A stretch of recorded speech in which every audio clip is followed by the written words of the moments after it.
Ooh. Just gonna keep drinking your soda there? Do it again. My God. Okay. There's your intro. Anyways. Welcome to the VidGames podcast. So this one's kind of like a little mini sequel to our Tekken episode because my God. So I'm still reeling from that fucking reveal trailer. So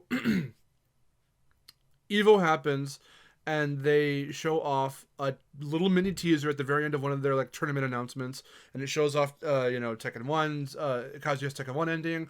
He mugs the camera like he does in his his outro, but then did I say intro earlier? His ending, whatever. Ending. He's mugging at the end of his ending, and then it cuts to a newly styled, way updated, modern Kazuya mugging at the camera, and a fucking blank gray void with just an answer going, "Get ready." Not even for the next battle, just get ready. Like the text on there was text that said "Get ready for the next battle." But no, it just said "Get ready." No, it just said "Get ready." Oh, did it? Yeah. Oh, it did. No, yeah, that's right. Yeah, it did. So we were like, "Oh fuck!" Like it's coming. Tekken 8 is coming. Although people initially thought that it was going to be like some kind of like original trilogy, like first 3 games remaster.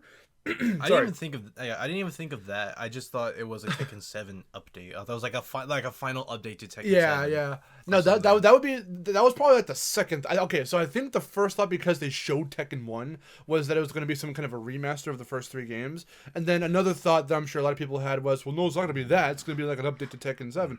And then some people were going, this shit's Tekken 8. So like, because that's an updated model. It's not the Tekken 7 model. And so people didn't know what to make of it at first, kind of. It was those 3 paths. When that Evo mini teaser happened, not even a month later, we're talking at this point from this recording about like a week ago, not even, like barely-ish, week ago. About. Fucking TGS happens, and we get like a bunch of shit for like Street Fighter 6 and other games, but like Tekken 8, we've got the reveal trailer. They started off with Tekken 8. They started off the state of play with it right then and there, and it was like, what? Yeah, sorry. No, yeah, I got my shit mixed up. Tekken 8 wasn't at TGS, it was a state of play thing. State of play, yeah. But TGS had Street Fighter. Yeah. Anyway, so yeah, that happened, but they all happened like really close to one another. So I was like, fuck, like because we did a reaction to the trailer on the Destination Mark channel, and we lost our shit because we were like, who would have thought they would have showed it off this fucking early? Yeah. Also, and all they just said after that was "stay tuned." Yeah, and they're still teasing shit because it doesn't even give like a vague release date or anything like that. There's no release date or anything. Because I was all predicting in the reaction, you can hear it. I was like, I'll watch it be like a spring or summer 2023 release. They didn't even give a vague release date. They just said "stay tuned." So who knows how long this thing has been in development for? So eventually we're gonna see more, but I mean, who knows when? Nah, man, I'm hyped for it. I'm fucking hyped for it. I'm like, wow, okay. Where the fuck is that? I had a thing. The article. Yeah. Yeah, I was gonna ask if you were just gonna have it up. Yeah, I forgot to put it up as we were. Well, this is our second attempt to record this, and You forgot. I forgot to do a thing. Well, as you're looking for that, yeah, talk. So yeah, like, and yeah, when everyone was streaming, I found it.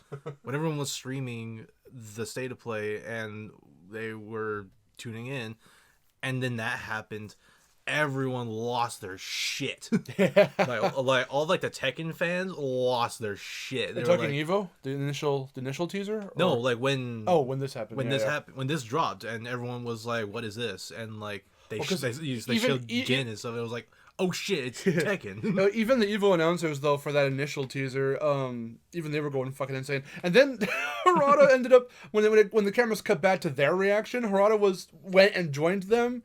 And because they're all like jumping up and down, like, oh my god, losing their shit. And then Harada goes up and starts jumping up and down with them, and then just fucking bounces. Really? It was really funny.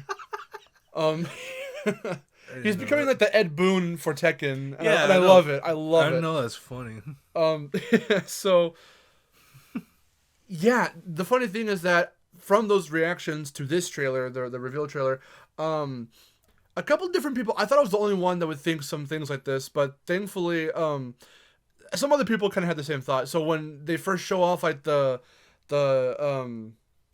G Corporation helmet and like the armor and stuff that were littered throughout that wasteland they're in, and that's how it starts off. It looks like a desolate wasteland. Yeah, I didn't even think Tekken at first. No, I saw the helmet, but I didn't see any like anything that made me think Tekken. I just thought it was no, something else. exactly. I saw some just stuff strewn about, and it's a desolate, gray-looking wasteland.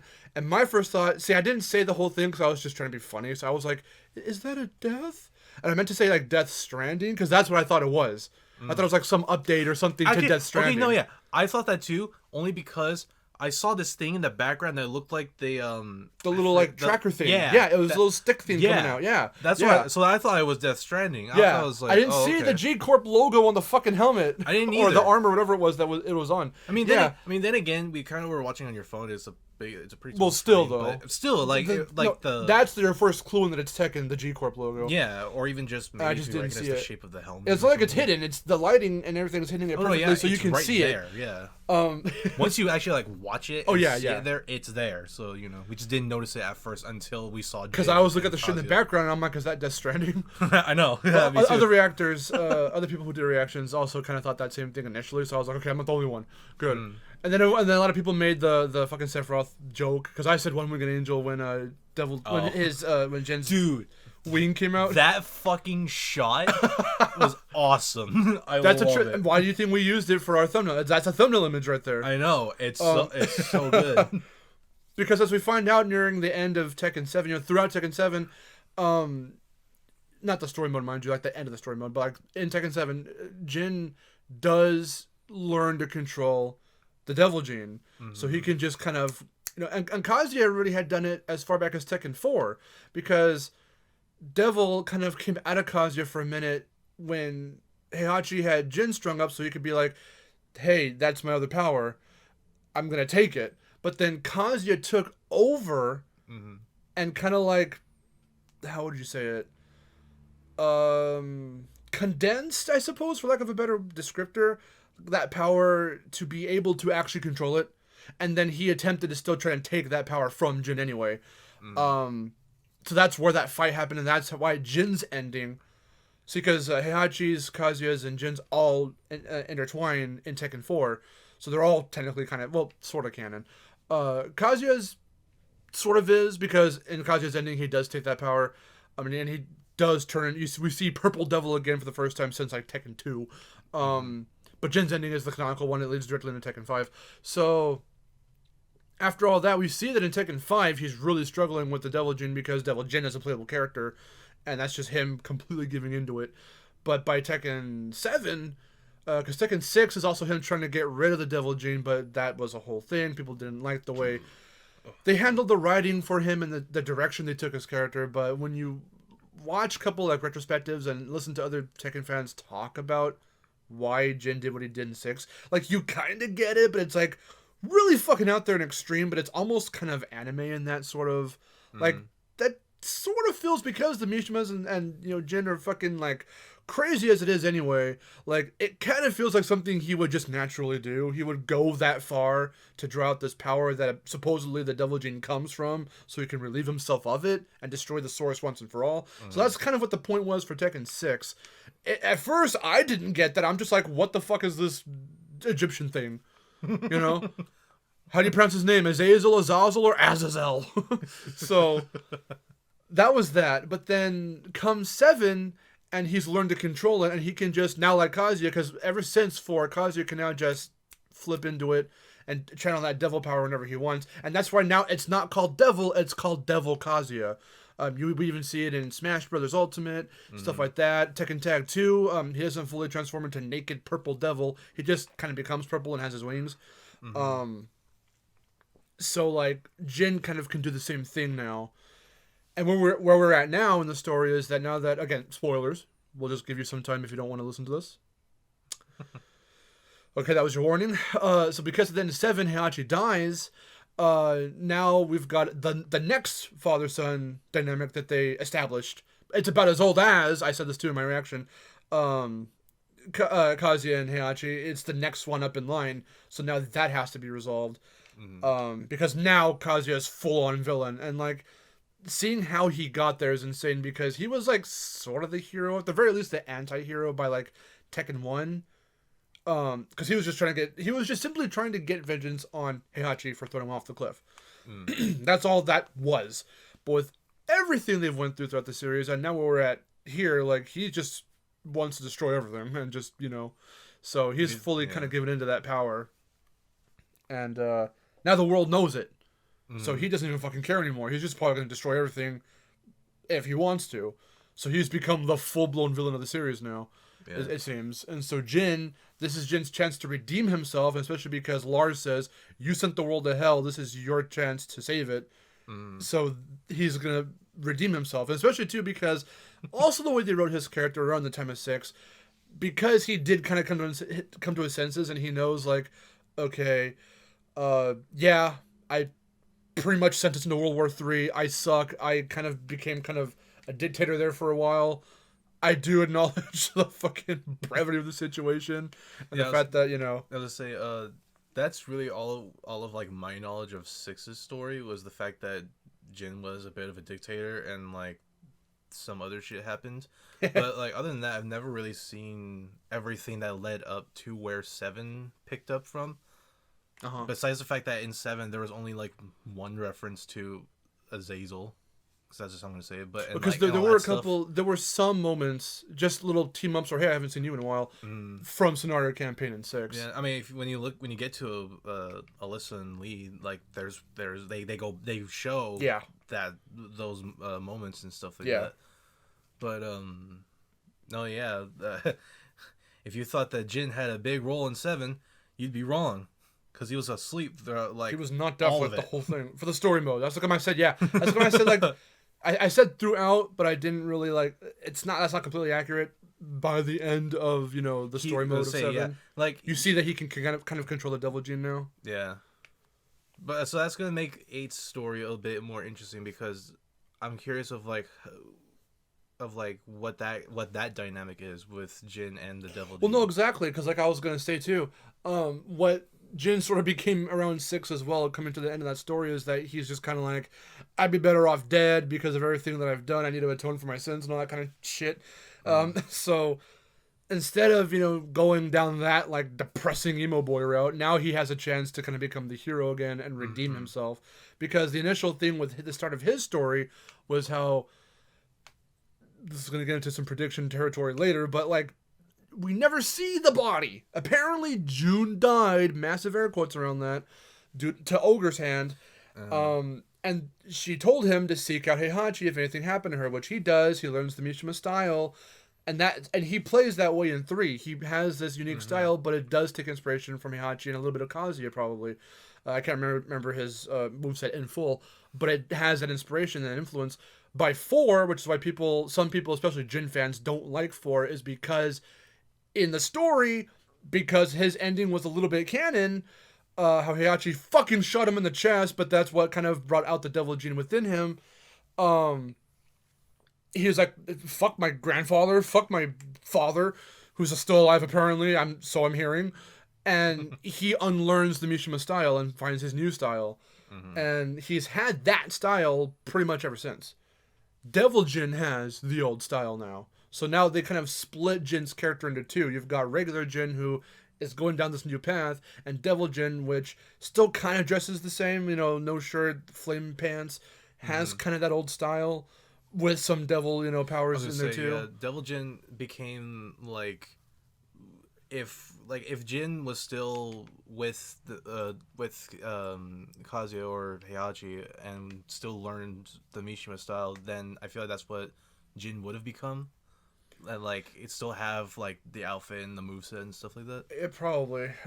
It does seem like they're trying to kind of, again, bring him back full circle by 8, because in the 8 teaser trailer, we see that he does kind of, both of them do go back to the no shirt, just, kind of pants or whatever. I don't know the Japanese name of what they're actually, those pants they're actually wearing. But, his actually is a little different because Jin's this time around, they're not flames or anything like that. They have like an oni on them, and they've got like other like intricate patterns on them. Yeah, I don't know if that's more symbolic this time around, or like every reaction I've ever seen, people are always like, "Oh, I love Jin's pants." Like, mine too. I said that too in our reaction. I was like, oh, his pants look really cool. They're like really detailed. Because it looks like the classic look. He's got his big gauntlet gloves. He even has like these bands around his wrists, or not wrists, his forearms now. Oh, really? Or like biceps or whatever. He has these little bands now, and they kind of dangle off a little bit, like little ribbons. So I don't know if that's just part of the outfit, if that means anything. Like there might be symbolism in here. There might be some extra little details that we don't know, yet. I was watching a video actually that was all about just that, little details you missed in the Tekken 8 trailer, and like apparently the music, even though it sounds very brand new and whatever, apparently it takes inspiration from like the fucking Tekken 3 character select theme and like shit like that. Not the one that we know from the console, but I think the arcade version or something like that. It takes inspiration from other, I guess, past tracks or something. It was hard for us to hear because it sounded like an original composition with like lyrics. It sounds like someone singing in the background. I couldn't hear it very well, but I was like, this is just fucking dope. I thought it was just like a licensed song. I'm like, this is dope. I don't care. This is awesome. Because we're getting now that ultimate. Now it's, since we already had Heihachi and Kazuya, now we've got Jin and Kazuya. So how are they going to go above Heihei's Shadow? Which is like the song from the finale of 7. I don't fucking know, dude. Because that song was a big one for like awesome. That was a big one for the OG fans. Someone like me, because I didn't grow up with Tekken 3. A lot of people grew up with Tekken 3 first. I grew up with Tekken 2. So Tekken 2's intro is insanely nostalgic to me, and the image of Heihachi looking all pissed, climbing up the cliff, like, knowing that dynamic, that's the first one. It's between father and son, but it's between Heihachi and Kazuya. That just got resolved in 7, so now we're seeing the next one down that they introduced in 3, sort of. I mean, again, Kazuya wasn't in 3, but it really came to a head by 4. So, like, now that, and with, again, the direction they took Jin specifically, they're going to probably make him, like, the hero of the story again, and he's going to get a chance to redeem himself. So... I feel like the story of 8's gonna be a redemption arc for Jin. Yes. And actually give him like a role instead of just being for sure. I mean, instead of just being asleep for the entire thing. Again, Tekken 8's logo, I don't know if it's gonna be final, but the logo we've got right now, it's taking direct inspiration from 7's in that you don't have that kanji in the back. It's not gonna be about the tournament again. They're gonna say welcome to the King of Iron Fist Tournament 8. It's gonna be fucking awesome to hear when you get to that character select, but because there has to be a tournament for everyone, but like it's not, the story isn't gonna be about it. Especially because in the story to 7, actually Heihachi canceled the Iron Fist Tournament 7 in the story mode. So in the canon for how we're following the plot, it didn't technically even happen. So at least as far as I'm aware, because I remember that's the thing that he did. He calls it off. I'm forgetting why at the moment, but like that was a plot point. Why, but But so I don't even know if they're gonna have a tournament in the story mode at 8. But to keep it in line with the rest of Tekken, it's gonna, outside of the story mode, it's gonna be the King of Iron Fist Tournament 8. I wonder if we get to follow the story from a reporter's perspective. Oh Jesus! I do hope they don't do that again, because that was weird. I mean, I get what they're trying to go for. Yeah, it's like I can't understand the outsider's why. Perspective on this family. Why the fuck do they hate each other so much? Where did it start? How is it going to end? Yeah, because I get it. It's there in the intro because you see the images, all the photos and stuff from the past games. It's an investigation. Yeah, it's just supposed to be like trying to wrap everything up. And finish, like I say, finish off Heihachi and Kazuya's. Well, because the main huge question there was, what was the reason for the feud, and that was awesome because it was like, fuck, we finally get that conclusion. But with this one, it seems like it's going to be played much more straightforwardly in the sense that whatever. Yeah. So I think it's going to be told from that very straightforward perspective where it's just gonna be, we're gonna be following the characters. Hopefully we don't do any more reporter weirdness, and that also factored technically into the story too, because Heihachi knew he was gonna go up against Kazuya one final time, and there was the chance he probably knew he wasn't gonna make it out alive. So in case he didn't, he wanted to get the full story out there, so it ties in nicely to, okay, who was Kazumi? How did that whole thing start? How did Kazuya get the devil gene? Like, none of that was answered before. We just assumed Kazuya made a deal with the devil to survive the fall off the cliff.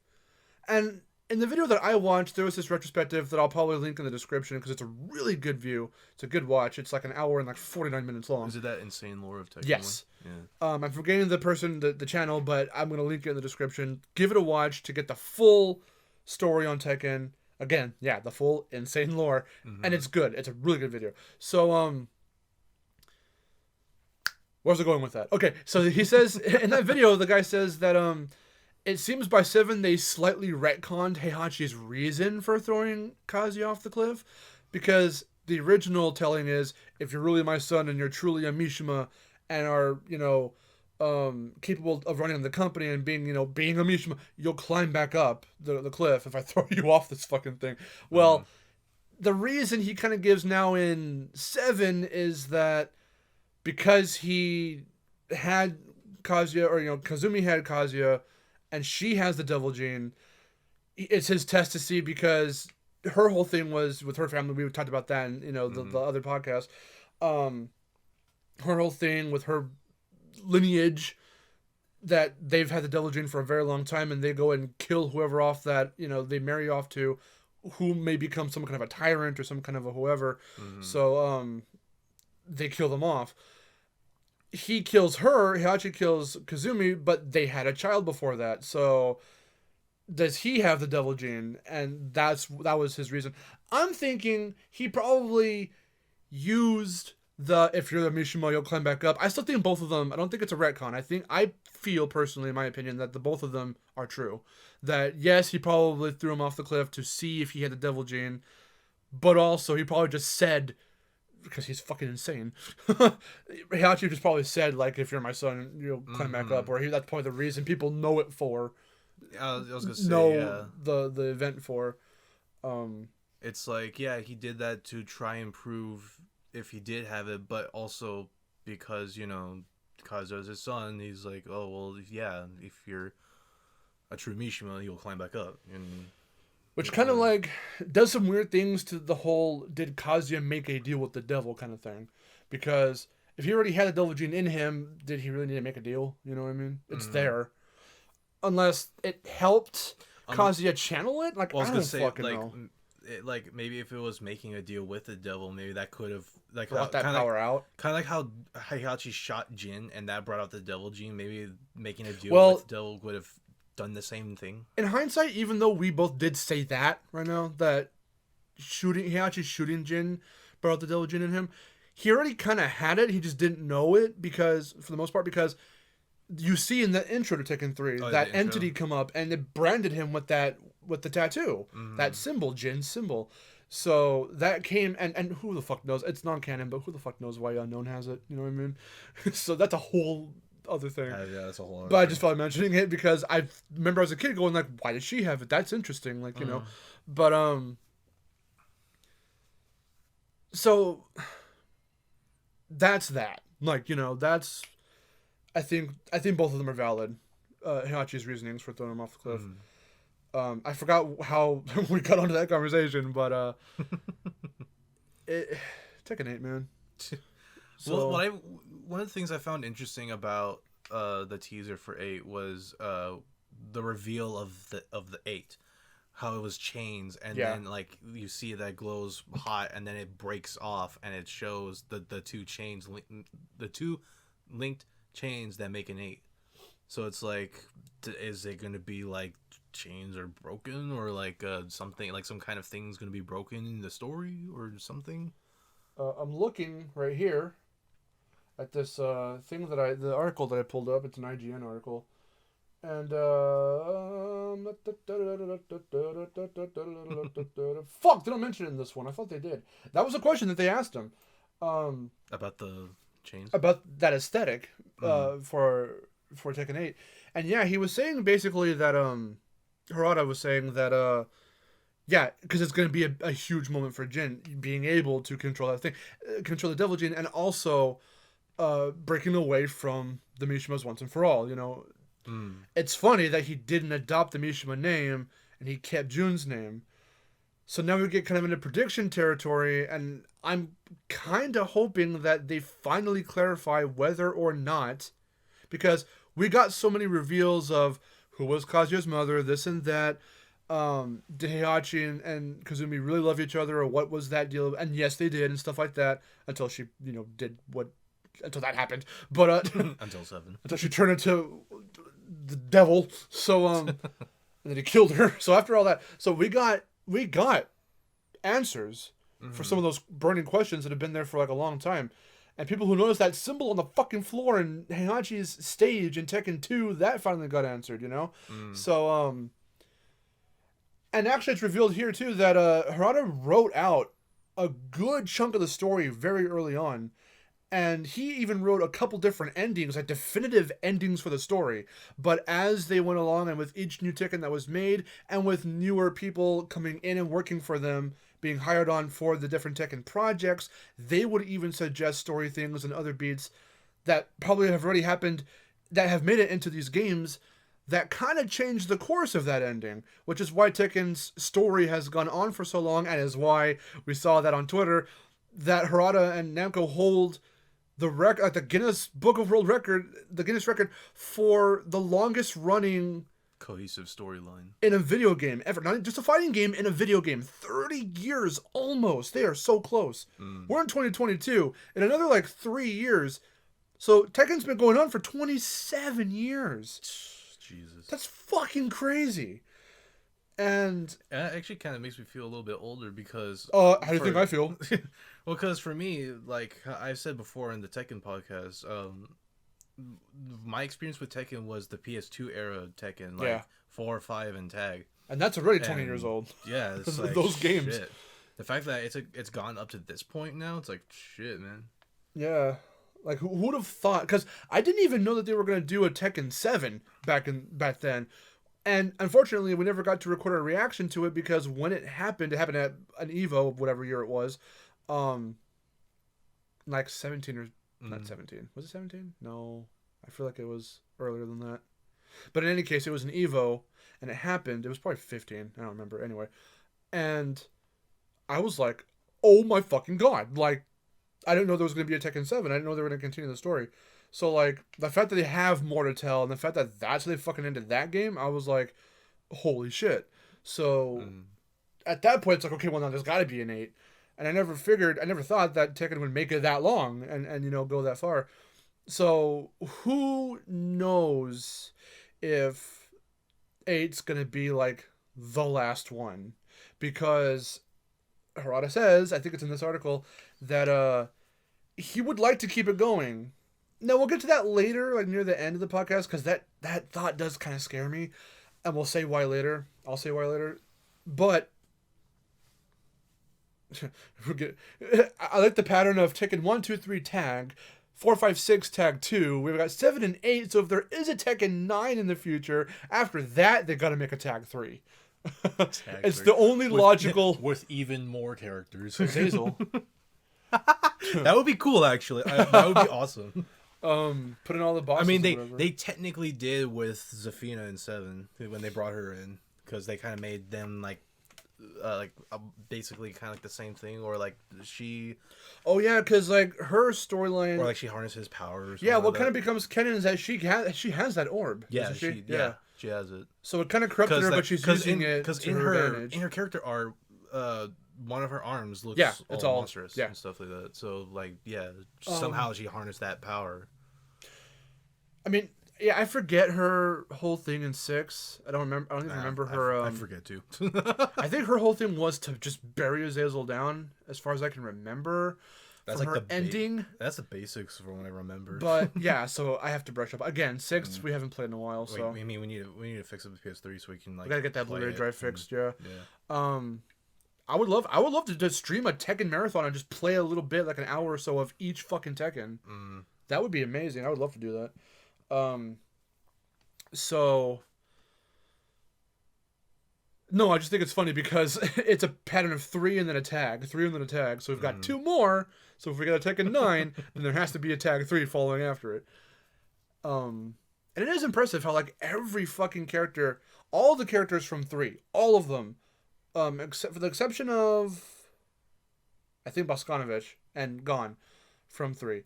Everyone else is, and Jack, 1. Everyone else is in tag 1. and then 4, 5, and 6 happened, and then Tag 2, and then everyone except for, again, a few, like gone. A few exceptions, very few though, like Roger, the original Roger, when it comes to Tag 2, because Roger Jr. made it in. But everyone else, even from Tekkens 1, 2, and 3, like we got Kurimitsu back, Angel back, Ogre and True Ogre back. I'm still gonna call him that. I don't give a fuck that True Ogre is now Ogre, and Ogre is now Ancient Ogre. Whatever, makes no sense. Have no idea why they renamed them. I don't care. It's Ogre and True Ogre. Green guy, Ogre. Beast, True Ogre. I don't give a fuck. Anyway, so, but the fact that they all made it into Tag 2, like that's, and then one-off, and the weird-ass characters like Sebastian. Oh, yeah, Sebastian. Bringing back Miharu Hirano, like that was fucking awesome. Oh, yeah. Tiger coming back. I'm like, oh my fucking boy, yes. Oh, Fucking Tiger comes back. Oh, yeah. Like, shit, man. This is becoming another Tekken podcast. It's not 8. No, I know, but like. But anyway. You know. Okay, let's dial it back to 8. So, okay. Now we talk about the actual fucking trailer. So, 30 minutes in. So, okay. Some things about the game that they've already kind of talked about. They touched on. There's this IGN interview. It's what I'm referring to over here with Harada. And, okay. So, they're making this. This is actually the first game ever in the Tekken series to be announced first for console. That's interesting. I don't know why they're... I don't know if they're going to go with it. Let me see. Do they actually say it here? I don't know if they're going to put out, and they've, it's probably because they even said, like, it might be the engine. So let me, back that up again. Unreal 5 is being used for Tekken 8, which is why it looks so fucking clean. And why Kazuya's model looks so different, and everyone's does. By everyone, I mean the two of them that we've seen so far.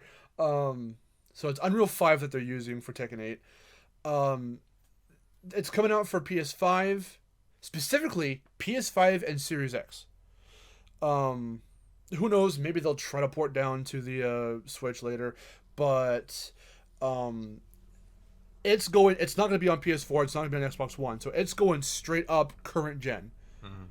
Risky, bold, since it's still kind of tough to come across a PS5. Series X's are a little more common, especially S's nowadays to get, especially because they're trying to keep that price down while PS5's kind of jacked up a little bit, but. That thumping is boy. PS5's still a little hard to come across, but more people are getting them, which is good.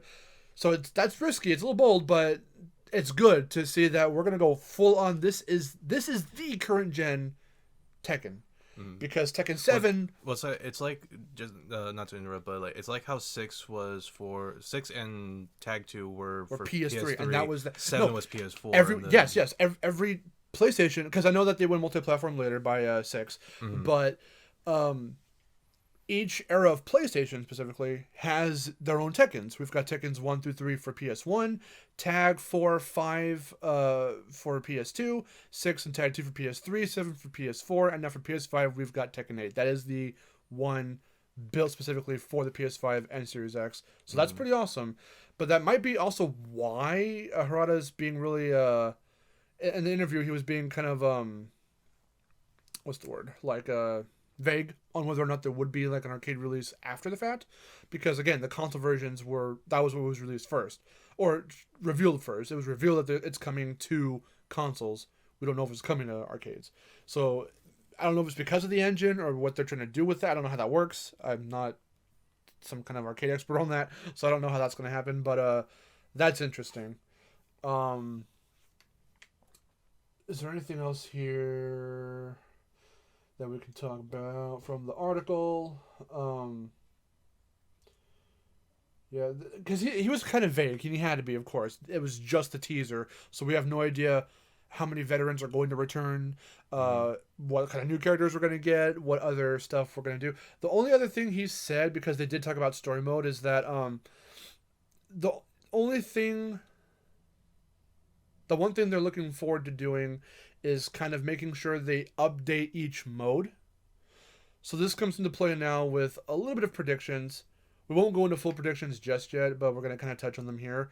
Because one of my predictions is that I'm hoping to God, I even said this on Twitter, that they bring back the arcade mode endings. The fucking classic, infamous character endings. We talked about this in the last Tekken podcast. 7 doesn't have that. Not necessarily. Not in the traditional way. And it's not even an arcade mode thing. You have to go into the story mode, go into the character stories. This is some like Street Fighter shit, because I'm playing Street Fighter 5 right now, currently, because I'm not a huge Street Fighter guy. Not that I don't like it, but like I'm trying to get into it, especially in time for when 6 comes out. So I bought, or rather I got for my birthday, 5. I already had 5, but I got a physical 5 Champion Edition copy. So it's the most up-to-date version. The better version. Yeah. The version because the version that should have came out. The reason why I wanted it was because like I said, we have OG Street Fighter 5, but if I try to put that shit into my PS5, I'd have to update the fuck out of it, and it's going to take forever. So I wanted just the definitive, more current edition of 5, which I got for my birthday. So I'm trying to play 5 right now. In any case, I found out that that's how you do their stories. You do theirs through, there's the character stories, which you find in story mode. You don't do the main story, you go down one, and then you've got your character stories. So they're kind of doing that. They did that with Tekken 7, and they're just one-off fights. Yeah, and then you just get like a mini cutscene, and a lot of characters' plot lines don't end, they don't conclude, they don't even continue. Yoshimitsu's is trying to figure out what gender Leo is. Like, what happened with Brian? What happened with Boskanovich? Like, what's going on with any of that? I'll say it's funny because this is literally how the character episodes play out. You get a mini story of like what they're currently doing. You get I think like a cutscene before a fight. You do the fight, then you get a cutscene, and that's it. Yeah, that's literally, it's like 4 or 5 fucking steps to each character, and that's all of like the rest of the roster that's not part of the main story. And it's like, why? 6's endings took a little bit of inspiration from 5's, because what 5 did was a lot of different, not everyone, but a lot of characters' endings immediately follow off after they defeat Jinpachi. So you'll usually see Jinpachi's the Jinpachi dies and disintegrates and gets Thanos cutscene, and then something will happen after that. Some of them happen directly after that and still take place in that wasteland. Others take place right after, but some of them usually follow off right after that fight. 6's takes inspiration from that, because in 6 some of them take happen directly after the Azazel fight. Some of them go for that orb, some of them don't. And then others do kind of deviate off. Like Yoshimitsu needs it to try and get rid of the corruption of his sword, but it further corrupts it. Never gets fucking resolved. Harong kind of, takes it, and it starts to corrupt him, but he thinks that Jin and goes, I'm not like him, destroys it. Never happens. Nothing ever comes from that again. Ganryu's is just funny because he turns into the devil, but he can't fly. He's too fat. So that's kind of how that fell into place. Some endings were canon, I think, but others were just what happens after they fight Azazel. 4 Tekken 4's endings did kind of, just let the characters be the characters and do whatever. So I'm hoping that Tekken 8's character endings, if they bring them back, which I hope to God they do, in traditional style, concluding, depending on if they want to end certain characters' storylines, show that.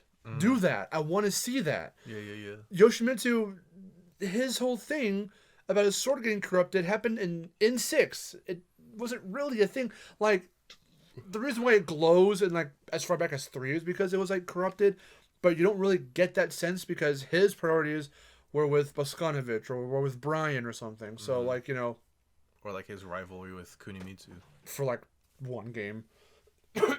I mean, yeah, it comes back in Tad too, but again, that's non-canon. So I mean, in canon, like, so you only really, it only kind of actually shows itself and then ends in 6.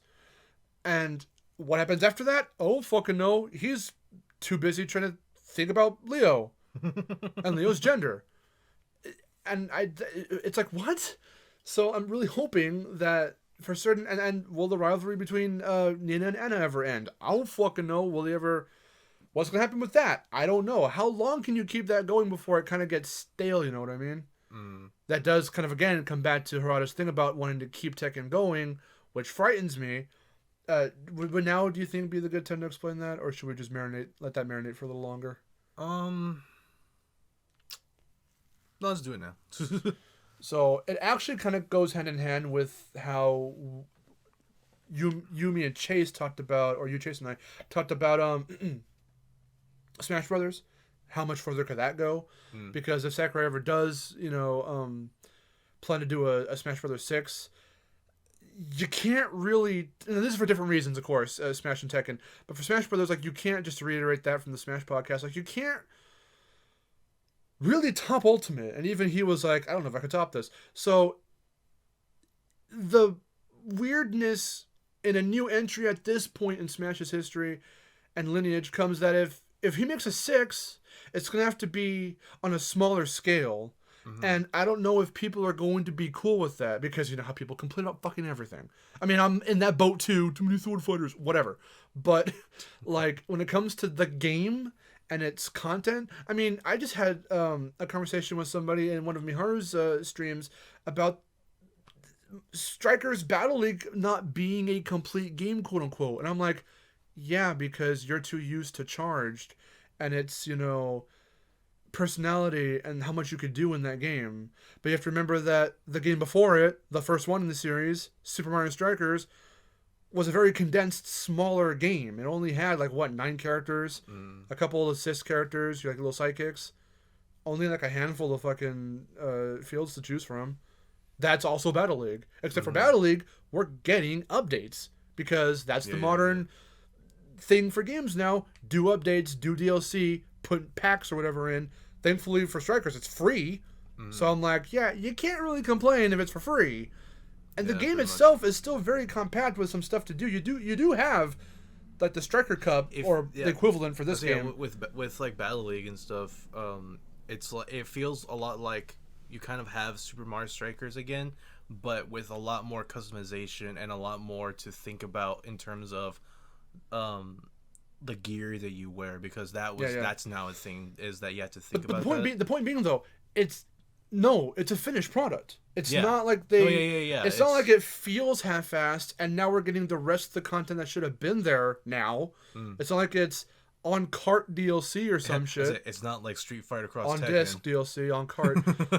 But saying that, okay, so people are like that. The reason why I'm bringing up Strikers is because, like that, for Smash Brothers, people are probably end up thinking that it's like, where's the rest of the game? If Sakurai makes a smaller scale Smash Brothers game, and however he decides to handle that, we talked about that in the Smash podcast. I'm saying that because that's what I fear for Smash Brothers. Now, I fear the same thing for Tekken, but for a slightly different reason. Because with Tekken, Harada in this interview says that he'd like to keep it going. In fact, if I can find the actual quote here, let me see.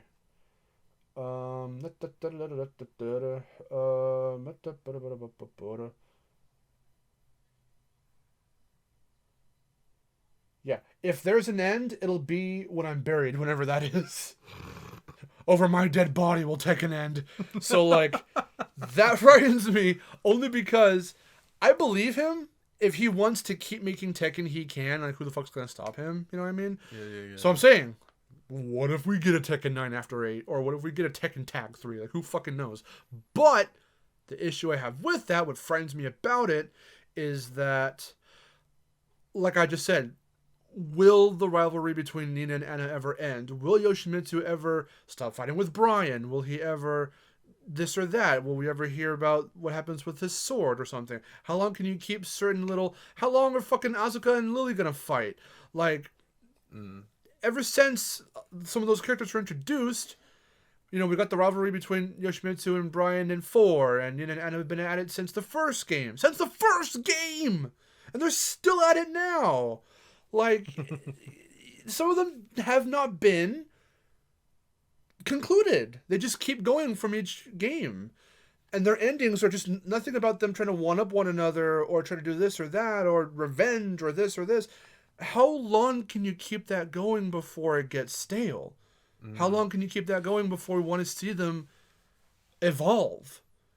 Yeah, because when you have a lot of just the same thing over and over, it does get stale over time, because then it's like okay, it's like watching the same thing over and over and then be like, okay, when's this gonna end? Eventually you'll start, SpongeBob.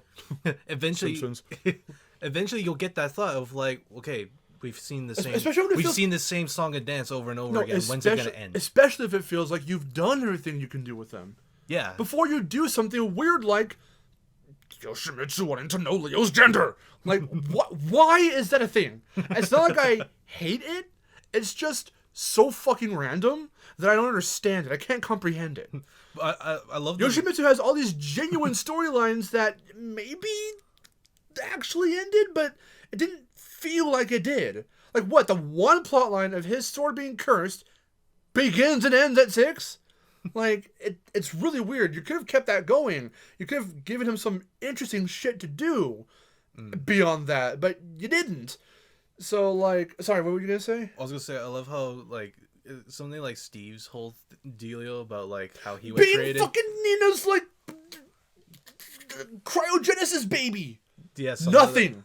Absolutely fucking nothing. Yeah, there was, like, nothing that really came out of it because it was introduced in 4 for, like, I think, like, a little bit. It's Steve's ending. Yeah, it was, like, but it was, like, it wasn't really brought up again until 7.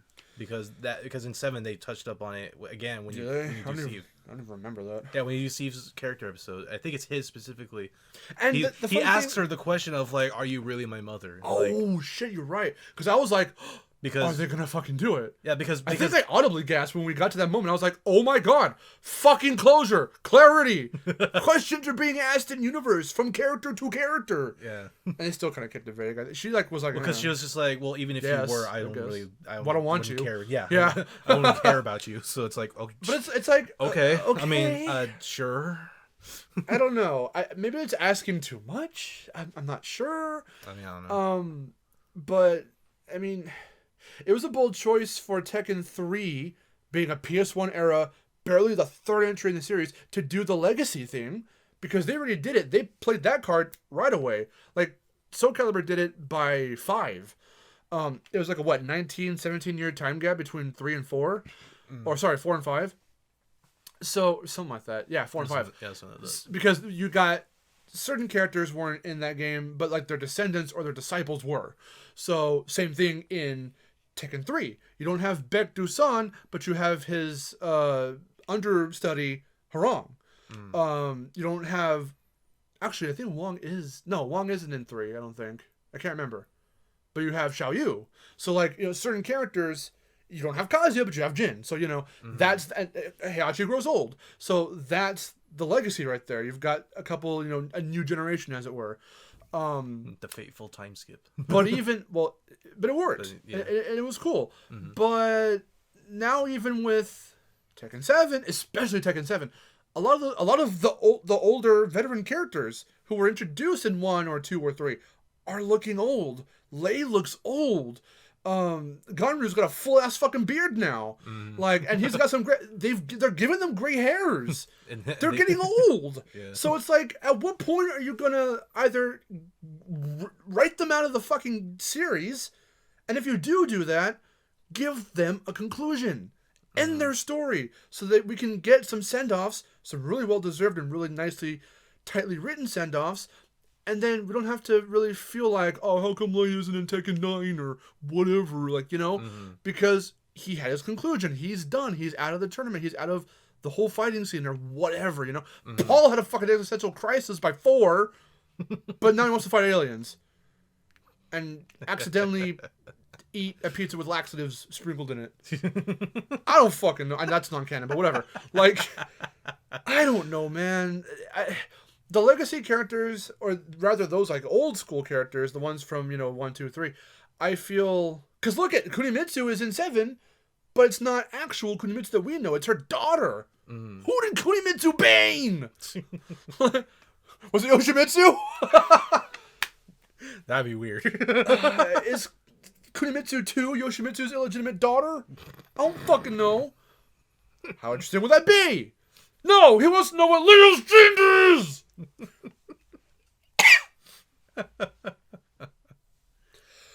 In any case, prediction.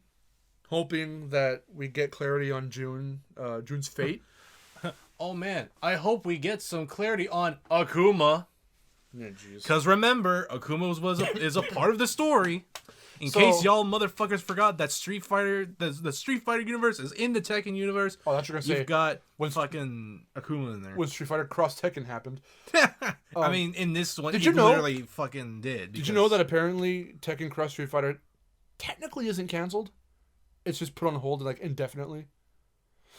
Oh, but here's the funny thing about that: we got Tekken 8, we got Street Fighter 6, Akuma's in Tekken 7, presumably going to be in Tekken 8. Maybe after these are done, they're going to do Tekken Cross Street Fighter. Who knows?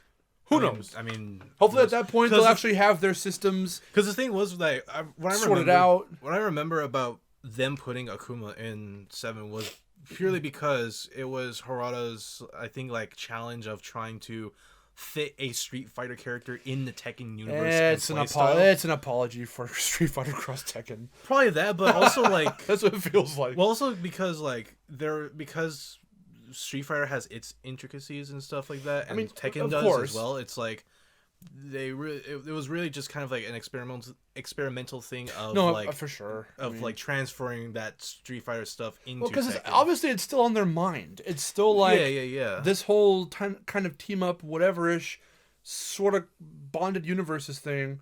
Like it's kind of there. It's been there since the PS3 era, and that's why I'm saying that if Akuma was like a guest character like how Eliza was, or all the other, if he was DLC, I would have been totally fine with his inclusion. I wouldn't have given a shit. I would have been like, okay, that's pretty cool.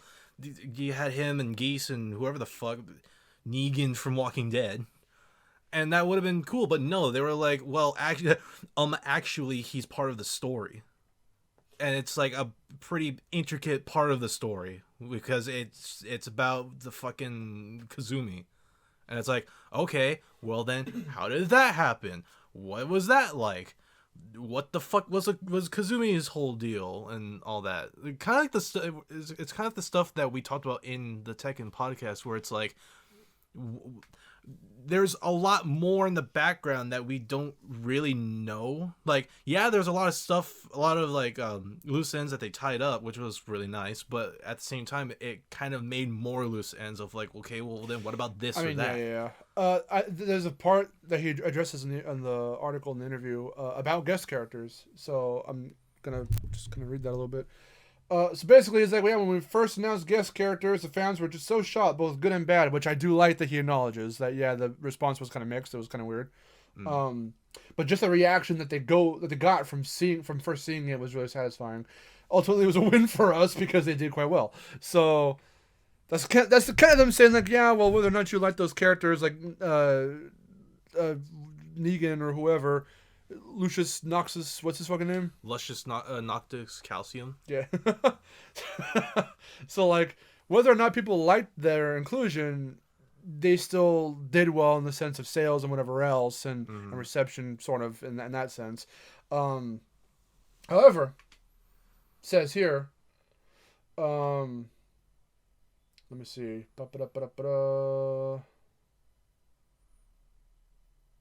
Is this something you can see yourself doing again for Tekken 8? We're not talking about wanting the guest characters to hang around for Tekken 8, but in general, not even just for Tekken, but in general, it's something that we were really happy we did, because it's going to get that kind of motivation from working with some new material, and also just the connections that you make with other people in doing so. So it was a good experience for them in being able to use the licenses for those kinds of characters and whatnot, and it was just nice for them to be able to dip their toes into that pool, because Mortal Kombat does it up the ass, Soul Calibur does it up the ass, a lot of different fighting games have. Nothing really wrong with it, but Tekken never really... The last Tekken character that was a guest character, because they were licensed and it didn't belong to Namco, was gone in Tekken 3. So Tekken's never done it before, which is why when they did it for 7... it confused the fuck out of me in the sense of, I understand it, but I don't understand it. I comprehend it, but I don't understand it. Like, why would Tekken do this when they've never done it before? I suppose it's just the model now that people are following for fighting games, where you gotta have your guest characters. So again, guest characters you wouldn't expect, like Negan from The Walking Dead. So again, what I just read there, he's kind of keeping it vague. It may or may not happen for 8. We don't know. And he's talking about it in the past tense, saying that, well, we're glad that we did it because of the experience that they had in doing it. So, again, back to Tekken 8. This essentially means that maybe we may, with the exception of Akuma, because apparently he's got to be part of the story, we may or may not get guest characters in Tekken 8. We don't know. It's kept kind of vague.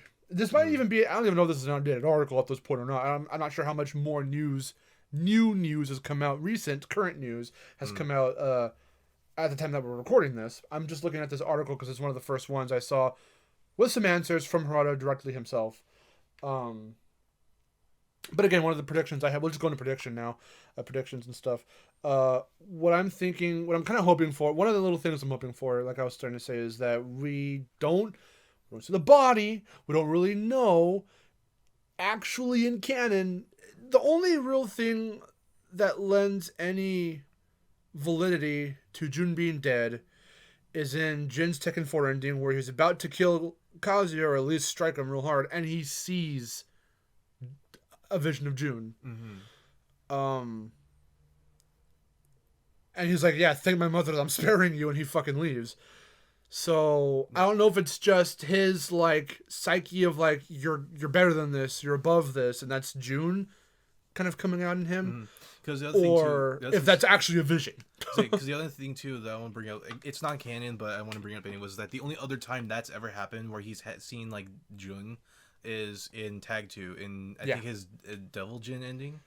Yes, I believe, because he's in like space because he's going nuts, and then he sees her. Yeah, and then he falls back down on the earth and stuff like that. So, but that's a game. Even though it's not canon, it's a game where Jun's there. So, and again, even with Jun, it's not necessarily seen in canon. It's implied, I suppose, because why the fuck would Jun be with Kazuya and have a child with him, knowing he's got that Devil Jin in him? It's like the Kazamas can kind of sense that. Now, what gives validity to that is that in canon, in 5, Asuka does kind of relinquish the Devil Jin, she calms it from Jin when she meets up with him. They have that funny anime moment where he falls into her cleavage, but like prior to that, she heals him and she has no clue she's doing it. Again, why don't we fucking explore that? No, Asuka's too busy fighting with Lily. I want to know why the Kazamas seem to have this power. It seems that while the Mishimas have the devil power and the Hachijos have this devil gene, the Kazamas have angel powers. Probably even quite literally, because Angel does, I think turn devil back into Kazuya in the Tekken 1, Tag 1 ending. Again, it's non-canon, but it seems that element is present in both non-canon and canon storylines. Because also in Tag 1, Jun heals Jin. Devil Jin. Well, it's not really Devil Jin yet, but he's got the markings. It's not Devil Jin. Devil Jin isn't a character yet, but he's got the wings and the markings. Yeah. And then she, heals him from that.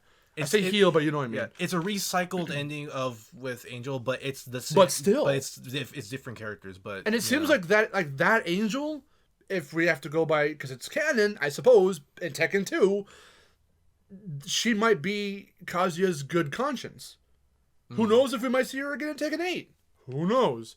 At this point, maybe not, because he's going full on evil. But like, it's so interesting, and this is shit they don't touch on. Or if they do, it's non-canon, and it's just kind of like, they give you a little bit, but not the full thing.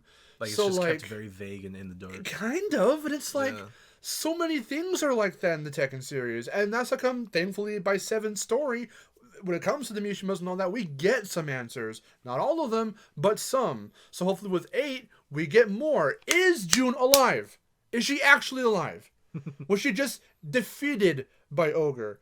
Ogre hospitalized Baek-do-san, and I think martial law, which is why we got forest law in 3, and then never again. Funny thing, I actually realized, going back and watching Yoshimitsu's ending in Tekken 1, it's law, some woman, which I'm assuming may or may not have been either his girlfriend or his wife at the time, because she's never referenced. How did Law have a kid? But then there's a kid who looks kind of like Law. That might have been Forrest as early as Tekken 1. That's true. Yeah. So that's pretty cool. We don't see him, and he's not playable until 3. But that's a really cool piece of detail. I didn't even think about that, huh? I had seen it recently. I was like, oh fuck, that's Forrest. Holy shit, that's awesome. Yeah. But anyway, so is June alive? It's been so vague. Other depictions, like in the new anime Tekken Bloodline and stuff like that, yes, she dies. In the live action movie, she dies. But like, whose head was that? Was it June's? Some say yes, some say no. Harada and the games have never officially said it was. So, with everyone else being, like I just said, with Marshall and Beck being hospitalized, they came back in later games. They weren't killed. I think, was Bruce one of those people too? I can't remember. Certain characters were defeated by Ogre, which is why some of them don't make it into 3. And June is one of them. But apparently, because of Jin's visions or whatever, June is still kind of around in that sense, but it looks like, quote unquote, spiritually. Now, again, with June, we don't really know how, if she did really sense the Devil Gene in Kazuya and why she even still agreed to have a kid with him, but whatever, it happened. Tekken Tag 1, yes, she can heal, or I say heal, you know what I mean? Subdue the power. Tekken Tag 2, she can sense spirits and stuff of animals. She's very she's like a preservationist or something like that. So if I said that right, so she's sort of like Michelle and Julia with like the forest and creatures and stuff.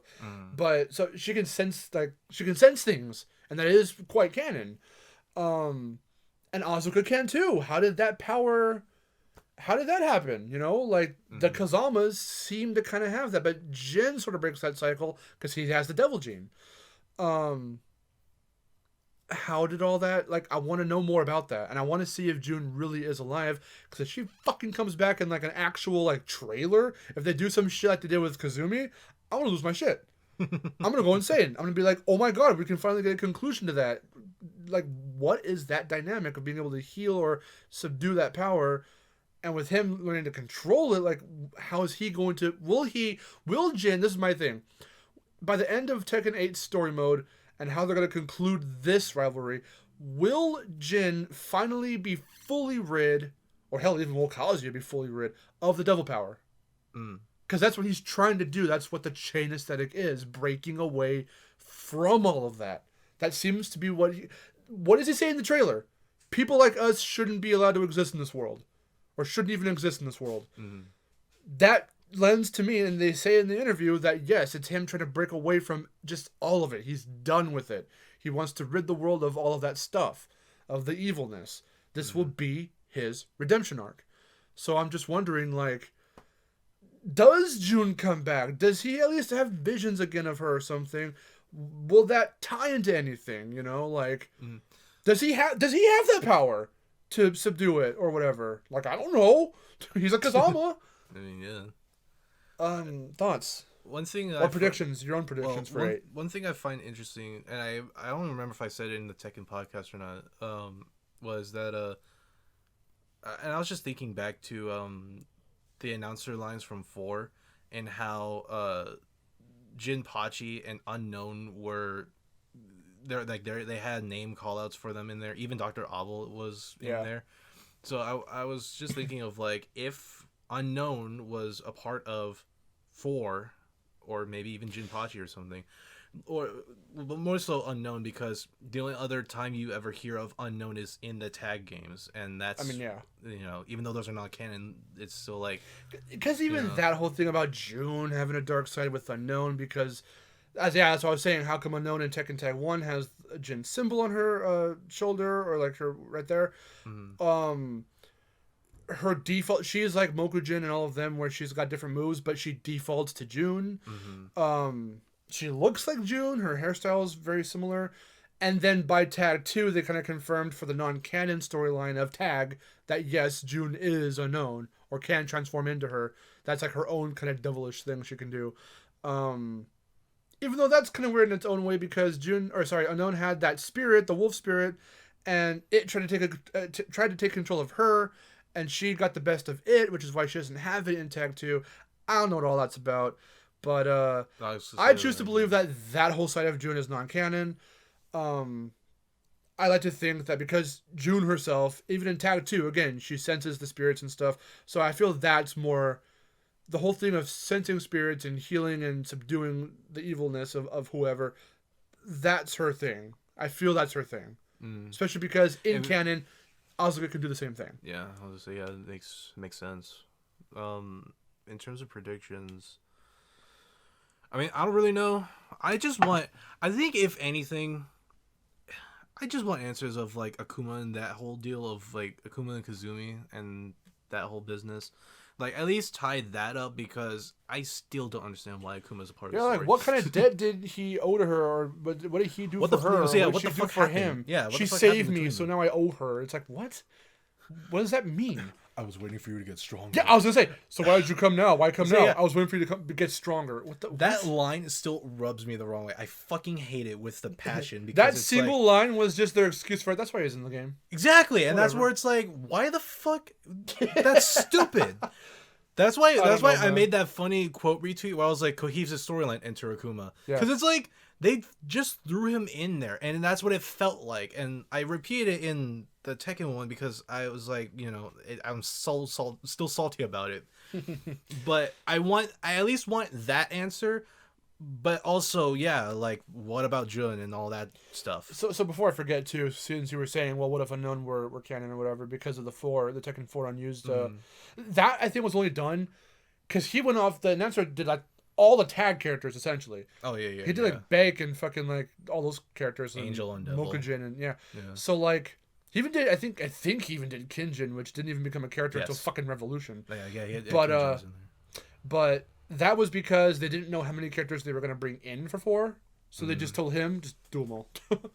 And some weird ones, too. Like, other ones that were, like, early names for other characters and stuff. Oh, yeah. Was it Steve Whitaker or some shit? No, it was... Not Steve. It was something Whitaker. Dean Iriker. Yeah. What about the best one? Sugar McGregor. Could you imagine if we had Sugar McGregor as a character? Could you imagine if that was Steve? Can you imagine if that character was essential to the storyline from 4 onward? Could you imagine if Lee was Sugar? Could you imagine if Violet was Benjamin? Sugar McGregor sounds like a fucking name that the Mystery Science Theater guys would come up with. Exactly. Big McLarge. Huge. Yeah. Thick McRun fast. No, Quick McRun fast. What is it? No, it's Thick McRun fast. Thick McRun fast. Yeah. Oh my god. Exactly. It sounds Sugar so McGregor. funny. So that's that. So in terms of predictions, yeah, with June, do you want to see like any other characters? Like, well, I'm thinking of like who do you think is going to come back in terms of like veteran, like old school characters? Like I was saying, some of them should have their storylines ended by this point, but for those they bring back that aren't new characters, because I'm also who do you think they're going to bring back? Well, so yeah, I'm trying to think of the character storylines from 7, what they put in there because of whatever, but also other characters that were in the previous games, and it's kind of hard because there's a lot of other storylines in there, and it's kind of hard to think about all of them at once. Bring Gon back, you cowards! You won't fucking do it. If you have balls, you'll do it. I mean, I don't even know. Like, what was the whole thing with Bosconovich? Like, because he was only in 3. He's trying. Well, he was a playable character in 3 only, canon wise. Even though he's a secret character, but his whole thing was trying to, because he was integral in, doing a lot of stuff actually for the series. Technically, if Kazuya didn't have Bosconovich, see the guy, I'm forgetting his name again, I'm sorry, it's in the description, from the retrospective, or the lore of Tekken video, he says that if Kazuya didn't take over the Zaibatsu and make Bosconovich, experiment on animals, like with Roger and Alex, that would not have drawn June to come and, investigate all of that stuff. They never would have met. They never would have had Jin. That's interesting. So Bosconovich vicariously made a lot of shit happen in the story. Well, then what about... but the thing is... Abel? I don't fucking know. Abel did... I don't know. Brian killed Abel or some shit. I think he's dead because... in 7 or 6, I can't remember. Heihachi mentions Abel very briefly, and he speaks about him in the past tense. Like, something about continuing his legacy, which means I think he fucking died. But and I think that was a 5 thing. I think Brian like beat the shit out of him in 5. For whatever reason, I don't remember. But I don't remember Brian's story. Beyond that, he has a rivalry with Yoshimitsu. However, Bosconovich was looking for eternal life, and he thought Ogre's blood would help with that, which is why he and Yoshimitsu are using that for experiments in 3, when the brat grows huge. But it's because his daughter, Alyssa, did die, and he's trying to bring her back. Eventually, he just figured, I'll make a robot, regardless of Bosconovich, in 6. So he himself doesn't have anything after that, and he's not really referenced after that so much. So, and he's an old character too. So who knows if he ends up dying later as well? I don't know. Yoshimitsu doesn't seem to really be, with him anymore. Doesn't reference him. Doesn't whatever. His storyline kind of evolved beyond that, sort of. But I don't know. In terms of whose storylines you could evolve, could continue, and not be a retread. Like, what hijinks are Anna and Nina going to get into this time? I don't want to see that again necessarily. I'd rather see some kind of, like, big revelation in their family they didn't know about that can maybe possibly unite them. Like King and Armor King? That whole shit didn't get fucking resolved. Armor King's brother. Who the fuck is he? And what with that? What? Just what? Yeah, because like, yeah. It's a whole thing. Never really Again, this is it's a retread. We've raised our voices about this in the last podcast. But it's like, I want to see, now that we're getting an 8 and it's confirmed, I want to see shit evolve. At this point, now more than ever, we have to reiterate that point, that I want to see shit evolve. And in terms of returning characters, you know the ones that are going to be there, besides Heihachi, are going to be there. The ones that have been there for every Tekken. Paul's going to be there. Yoshimitsu's going to be there. Nina's going to be there. King's going to likely be there. So, Oh, you're saying Law, huh? Law... Yeah. Martial Law was not in every Tekken. He wasn't playable in 3.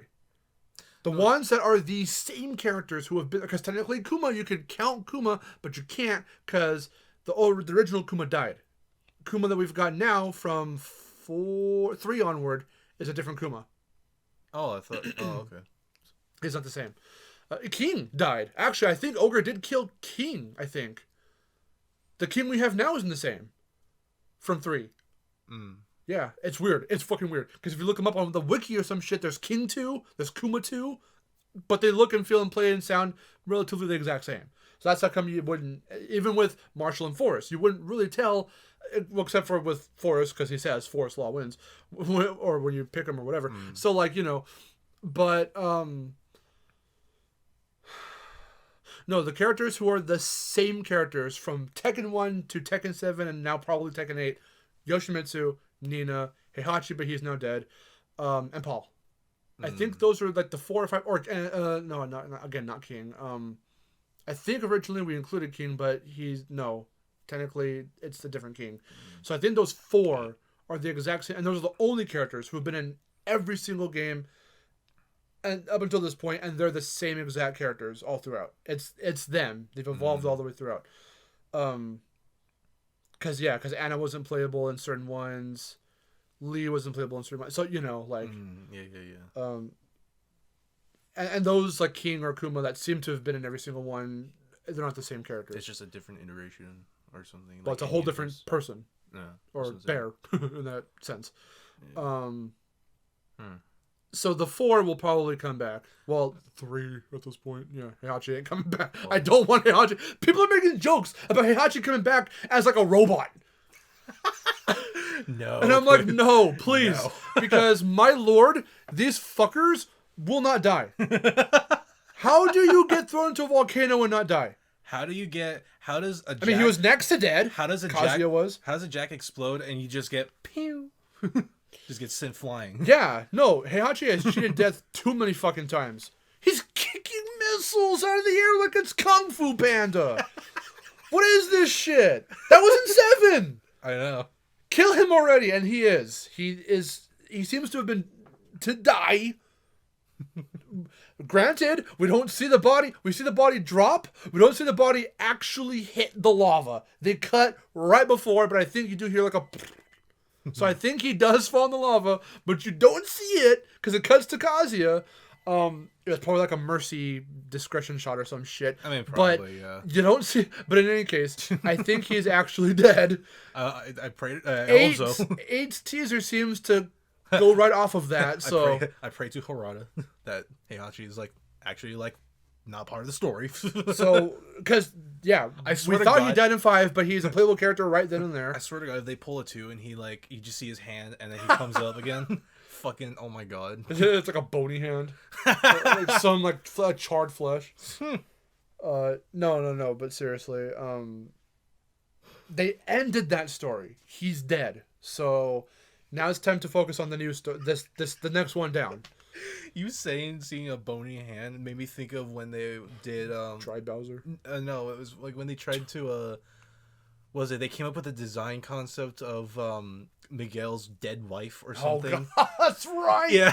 Oh, I forgot. As a playable character oh or my something. God. Listen, It was bears, kangaroos, dinosaurs, fucking robots I can deal with. Hot vampire chicks I can deal with. Zombies going too far. In the realm of Tekken, zombies too far. Raising the dead for this fucking video game series. I don't know, man. I'm glad that didn't happen because that would have lent more validity to Heihachi actually coming back. So yeah, I know, right? no, thank you. I really want to see what they do with Yoshimitsu's design. It's changed drastically and never been the same for the most part. Well, in every single numbered Tekken, he's always been different. Mm-hmm. The only time in Tekken that they really recycled, in like the games, that they've recycled his Tekken 3 look, it was the most recognizable one, it's the one everyone loves, is in Tag 1 and in Tekken Tag Advance, Tekken Tag Advance. In Tekken Advance, because it's essentially a GBA version of 3. Mm-hmm. And then you get like Street Fighter Cross Tekken, that's his 3 look. Mm-hmm. The live action film, it's his 3 look. Because Tekken Bloodlines a retelling of 3 sort of, he looks like Tekken 3 Yoshimitsu there. Mm-hmm. So like that's the most iconic look. And in other cameo appearances he's made in other things. Also it's his Tekken 3 look. I'll say, wasn't the anime movie his 3 look as well? No, that's 2. That's Tekken 2. So he has like the big hat and the mask, the white mask. Oh, that's right. Oh no, yeah. That's right. Yeah. Forgot. Yeah. So, but in every other, like in Tag 2 and in all the numbered Tekkens, he always has a drastically different look in each one. So I'm hoping they keep that up. I hope it's not Squid Mitsu again, only because it's not like it's my least favorite. It's a cool one. Not one of the higher ups for me necessarily.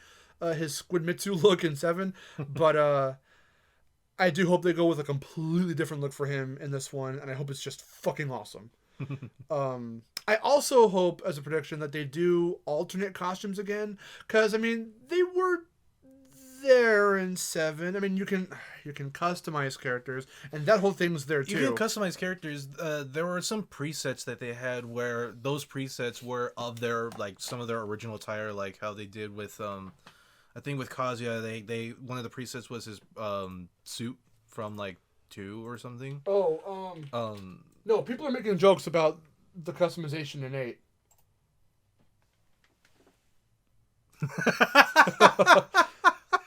I suppose I'll have to now timestamp this and link it in the description. That's funny. It gets so ridiculous. It's out of hand. I actually, if you really want to, if I'm being perfectly honest, I don't really like the idea of customizable things like that in Tekken, only because, yes, it can look very egregious. It can look very over the top and weird. I like seeing the characters in their main outfits.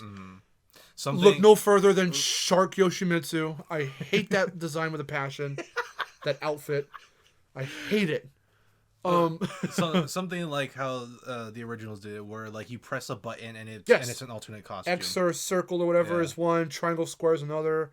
Start can be a secret one or whatever. Like Jin's schoolboy outfit. Yeah, and Xiaoyu's.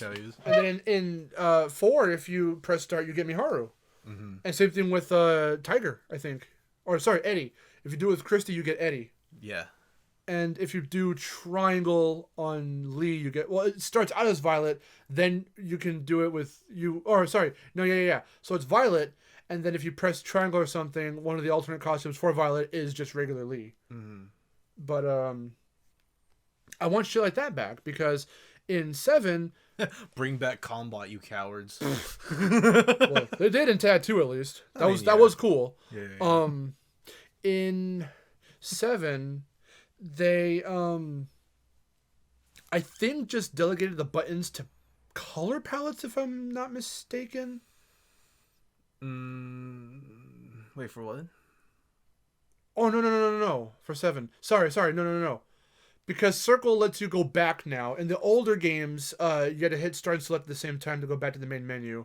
Because any button you hit of the face buttons was an alternate costume. Yeah. Now, in modern Tekken, it started with, I think, 6. If you press circle, it actually takes you back to the menu.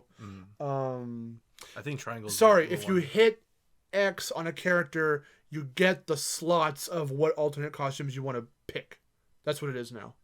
Oh, well, in 7, you had to press triangle to pick a was it? A preset. Oh, yeah. okay. A preset or your customization stuff. Okay.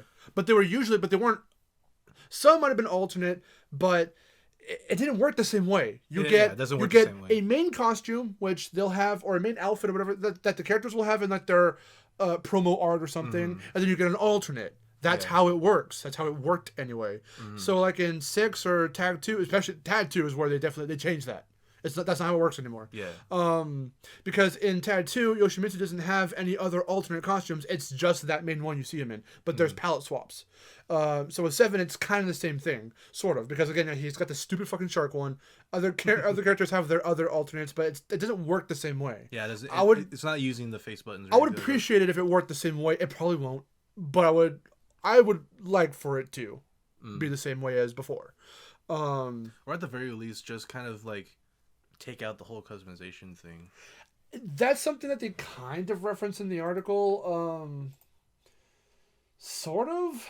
I can't remember where it's at. I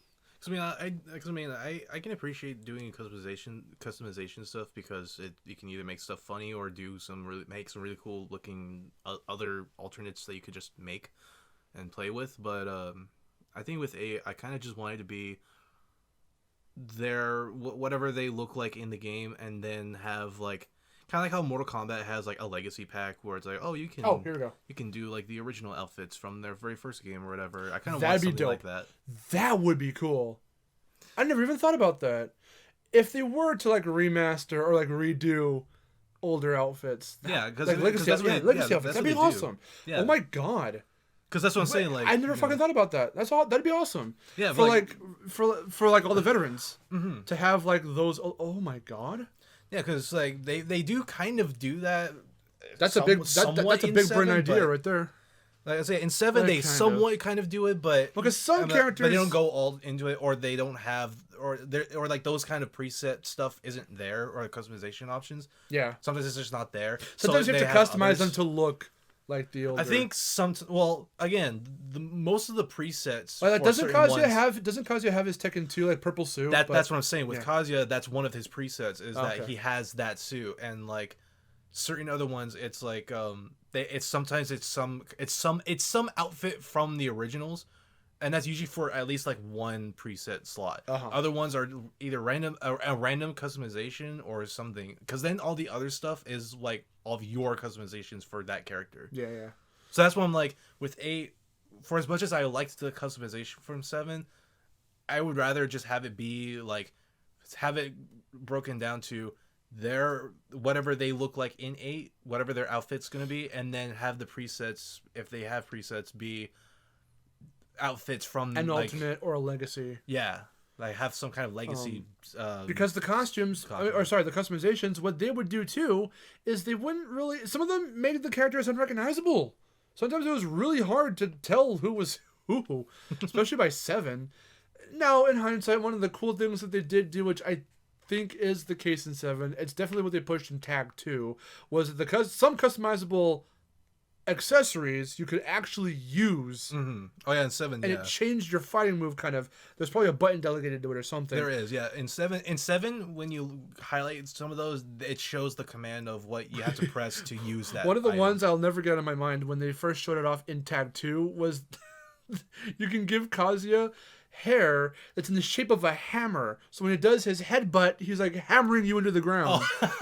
My God, that was funny. Some of them are funny. I will give it that, of course. I don't have anything against customization stuff like that, but when you go online with people, it's mainly that. I mean, it made its way into Smash Brothers with Kazuya because his last one in his suit is where he's all gold.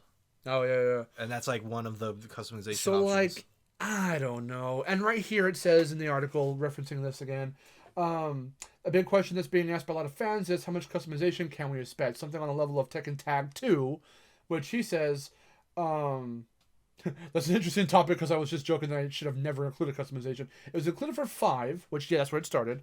I didn't think there was going to be such a thing until it was released and everyone just really took to it.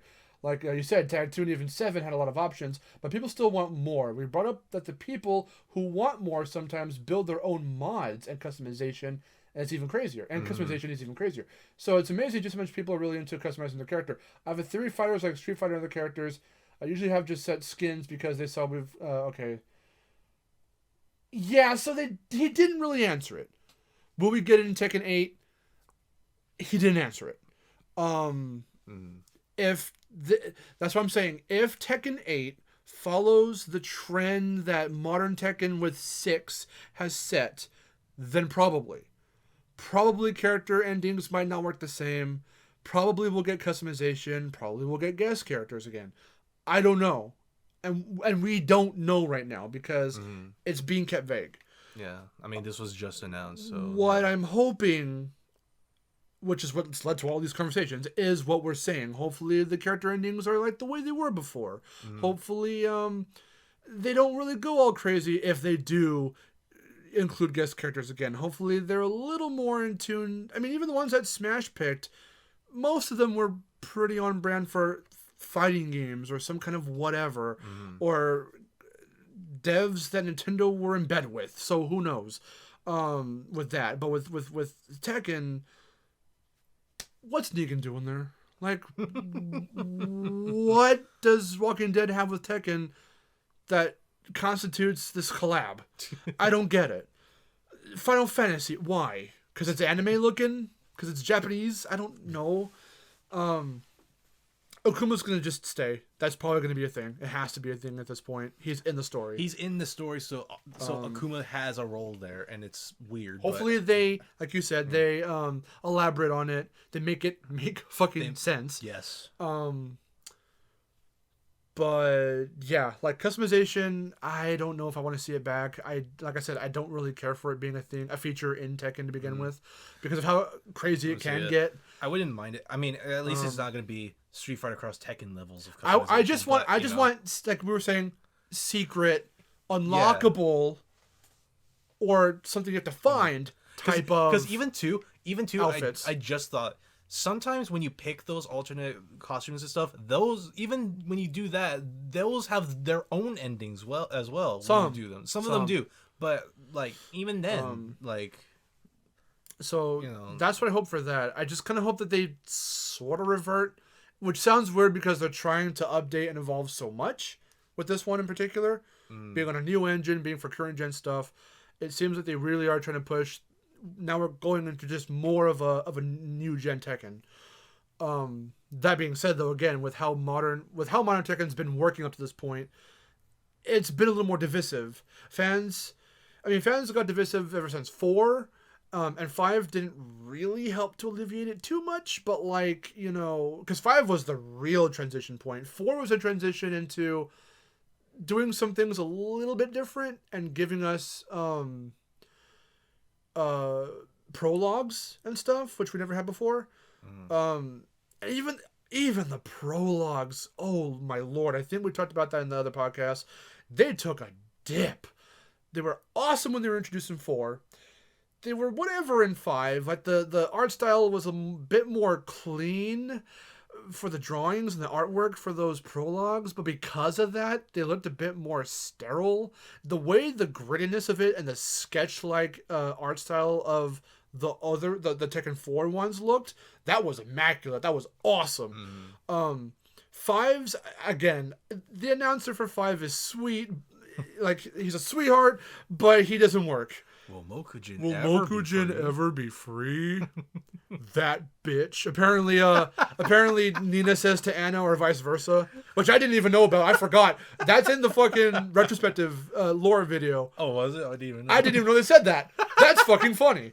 But there was something so just like mysterious and esoteric and awesome about like the Tekken 4 announcer and having that grittier, darker, sketch-like art style to the prologues and the epilogues even, or those in between points. Like those were awesome. I want to see something like that kind of come back. I want to see if they do prologues again, because in 6 there's not even an announcer. Well, the Tekken announcer for that game doesn't narrate it. Oh yeah. It's just silent with music playing.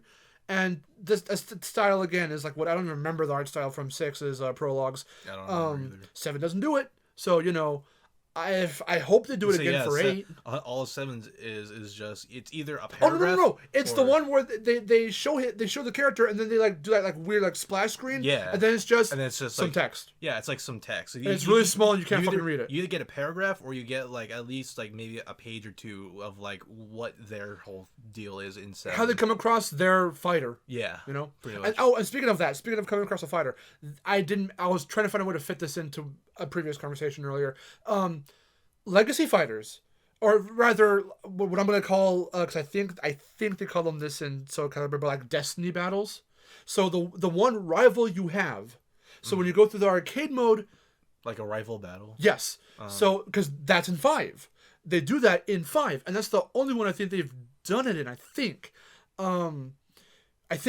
Yeah. I'm trying to remember. Well, I don't remember if 6 does it. 5 is where they introduced it, and that was cool because you get a mini cutscene where the one I'm remembering for whatever reason is Roger Jr. and Mokujin, because Mokujin has a voice. It's just weird like wooden clicking, but like certain characters have a rivalry fight, and like that was cool. It's like with I think Kazuya and Heihachi have one. Yeah, so I hope because that's when Kazuya's like, "Oh, you're alive," or something like that. Oh no. Well, also Raven and Heihachi have that too. Yeah, that's right. Yeah. Because he watched it happen, so he thought that Heihachi died. He reported on it. So that was in the intro.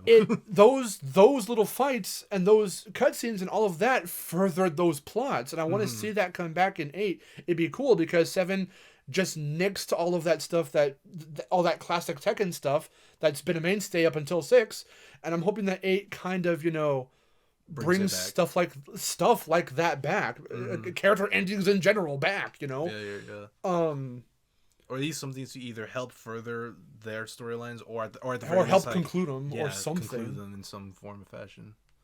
In terms of anything else, because at this point we're just kind of going in circles. I don't know. Bring back Tekken Ball. I was gonna say Tekken Ball. Tekken Ball. I would love to see Tekken Ball come back. I mean, it's not in 7, is it? No. It's in Tag 2 though. It's in Tag 2, but well, Ball is not Ball.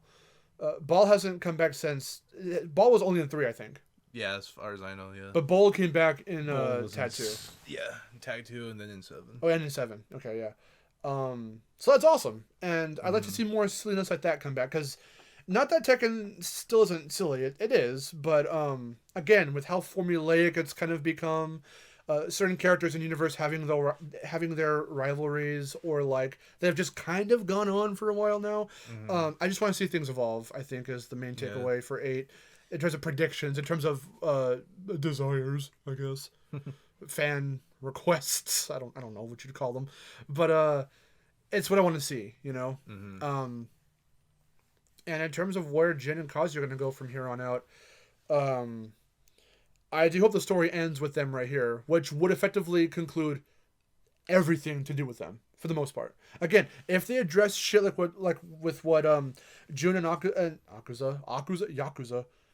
Asuka can do with the whole thing. I keep saying healing, but with that, if they can kind of bring that back in, if there's some weird way to bring Angel back, just only because, like we said, she was kind of Kazuya's conscience, in a sense. I mean, you see her, that really cool image of her with him in 2, with the wings behind him. I want more of that, you know? Like, I just want to see things like that. So, if they conclude, if one of them dies, if Kazuya dies, or if at the very least they avatar themselves and they get that whole power out completely, you know what I mean? I don't know what's going to happen with that, but it's going to be interesting to see what they do. Because also keep in mind that, again, I'm not sure if it is canon or not, but there's also that bonus chapter in 7 where you fight Akuma. Yeah. And at the end, the last move you pull is that I believe Kazuya turns into what is it? Blood Vengeance devil form, the weird that weird, because even the devil form has changed. Because that, let's say, yeah, that well, I don't think it was in that fight, but it's when you fight Heihachi, like because when he does that first final smash in Ultimate, when we saw the reveal trailer, we were like, is that from Blood Vengeance? Because at that point I hadn't played Tekken 7 story mode, so when he does that thing with the wings and they go, that's from 7. I didn't know that. Yeah, I didn't know that either, actually. Oh, you hadn't played it at that point either? No. So I didn't know that until afterwards. After a little after. Did that prompt you to play it? Yeah, because I was like, "Where does that even come from?" Yeah. And then I played. I thought it was Blood and I was Vengeance. like, "Oh shit!" So that's where it came from. Because like technically we were both kind of spoiled of like that, but at the same time they didn't make any reference to it. Even in the 7 cliff that Kazuya throws everyone into, it's a volcano. That's lifted from 7. I thought it was just the random act. Because it's a thing we know, it's a staple for everyone to throw each other off shit. I thought that's what they're like, a generic sense. But it's technically inspired by 7 because he's throwing them into a volcano. Yeah. Or at least lava. I didn't know that either. Yeah, I didn't know either.